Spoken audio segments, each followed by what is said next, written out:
اعزاز تھا، اور یہی وہ ان کی بنیادی صفت تھی جو لوگوں کے دلوں میں گھر کر جاتی تھی۔ اللہ رب العالمین ان کی تربتوں پر انوار و تجلیات کی برسات فرمائے۔ میں اپنے آپ کو اس اعتبار سے خوش قسمت سمجھتا ہوں، بیدار بخت سمجھتا ہوں، کہ جس وقت حضرت سائیں خادم حسین رحمت اللہ تعالی علیہ اس دنیا سے رخصت ہوئے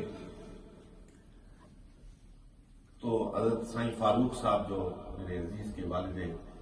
گرامی رحمت اللہ علیہ تھے، انہوں نے، اور سائیں ظفر صاحب جو سائیں خادم حسین صاحب کے بیٹے ہیں، ان دونوں نے مجھے فون کیا کہ جو بگار شریف کے ساتھ ہمارے خاندان کا تعلق ہے، اس تعلق کی بنیاد پر ہم یہ چاہتے ہیں کہ سائیں خادم حسین صاحب کا جنازہ آپ پڑھائیں۔ الحمدللہ اللہ رب العالمین نے پھر مجھے یہ اعزاز بخشا کہ وہاں آزاد کشمیر کی روحانی دنیا کی ساری قیادت موجود تھی، بڑے اجل علماء موجود تھے،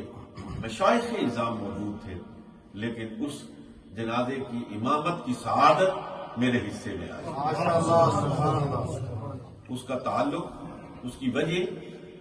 وہی خاندانی روابط تھے، خاندانی تعلق تھا، ہمارے والدین کا باہمی رشتہ اور تعلق تھا۔ میرے عزیز، بہت ہی عزیز صاحبزادہ رضوان صاحب، ان کے والد صاحب رحمہ اللہ سائیں فاروق صاحب، والد صاحب ان کے ساتھ بہت محبت فرماتے تھے۔ وہ اکثر و بیشتر بگار شریف جاتے، پھر انہوں نے اس خواہش کا اظہار کیا کہ صاحبزادہ رضوان صاحب بگار شریف میں رہ کر تعلیم حاصل کیا۔ پھر انہوں نے ان کو بگار شریف مدرسے میں داخل کروا دیا۔ یہ پڑھتے مدرسے میں تھے، لیکن کھانا والد صاحب کے ساتھ کھاتے تھے۔ وہ ان کو اپنے ساتھ بٹھا کے کھانا کھلایا کرتے تھے، بہت شفقت فرماتے تھے۔ مجھے آج انتہائی اطمینان، خوشی اور سعادت محسوس کر رہا ہوں کہ اس خاندان کے ان جمیع صاحبزادگان کے ہمراہ ان کے بزرگوں کی اس مجلس ایصال ثواب میں شریک ہو رہا ہوں۔ اللہ رب العالمین نے اس حاضری کو اپنی بارگاہ میں قبولیت کی خلت سے سرفراز کرے۔ میں اس مجلس کی مناسبت سے صرف ایک بات یہاں موجود حاضرین یا ریڈیو پر جو حاضرین، جو سامعین گفتگو سن رہے ہیں، ان کی خدمت میں عرض کرنا چاہتا ہوں کہ اللہ رب العالمین نے نوع انسانی کو مخاطب فرما کر ارشاد فرمایا ہے، یا ایھا الناس اعبدوا ربکم الذی خلقکم والذین من قبلکم لعلکم تتقون۔ یہی تصوف ہے، یہی تصوف کی روح ہے، اور یہی ان مشائخ اعظام کی تعلیمات کا خلاصہ ہے کہ اے نوع انسانی، اس رب کے سامنے جھک جاؤ، اس رب کے سامنے رکوع اور سجود بجا لاؤ، اس رب کے سامنے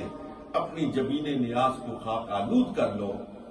جس نے تمہیں پیدا کیا اور تم سے پہلے والوں کو بھی پیدا کیا، جو خالق کائنات جھکنے کے لائق، جس کے سامنے جھکا جائے، جس کے سامنے اپنی جبین کو خاک پہ رکھا جائے، وہ صرف ایک ذات ہے، اور وہ ذات وحدہ لا سبحان اللہ۔ اور اللہ رب العالمین نے فکر انسانی کو جھنجھوڑا کہ کس خدا کی بات ہو رہی۔ میں کس خدا کے سامنے رب فرماتا ہے تمہیں جھکنے کا حکم دے رہا؟ الذی جعل لکم الارض فراشا، یہ ساری زمین جس نے تمہارے لیے فرش بنائی۔ حاضرین محترم، باقی جو آیات الہیہ ہیں ان کو ایک طرف رکھیے، صرف اس زمین پر غور کیجیے، اس زمین کی وسعتوں کو دیکھیے اور اس زمین کی تہ میں چھپے ہوئے خزانوں کو دیکھیے۔ بظاہر آپ کو یہ مٹی نظر آتی ہے، لیکن آپ کی ہر خوراک کا انتظام اسی زمین میں کیا گیا ہے، اجناس اسی زمین میں، ہر طرح کے پھل اس زمین میں، لوہا اس زمین میں، پانی اس زمین میں، سونا اس زمین میں، معدنیات کے سارے خزانے